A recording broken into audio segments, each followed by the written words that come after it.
In this video, I'll show you how to enter the fast boot mode on your Redmi Note 14.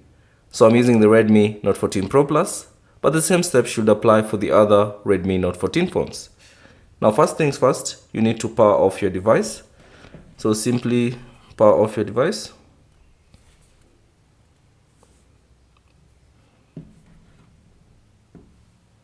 And then once your device is powered off, all you have to do is press the power button and the volume down button simultaneously until you see the FastBoot logo. So press the power button and the volume down button simultaneously. Press and hold until you see the FastBoot logo. And there you go. You have successfully entered the FastBoot on your Redmi Note 14. So that's basically it. Thanks for watching. If you have any questions, leave them down in the comment section below. And if you found this video useful, consider leaving a like and subscribe to the channel.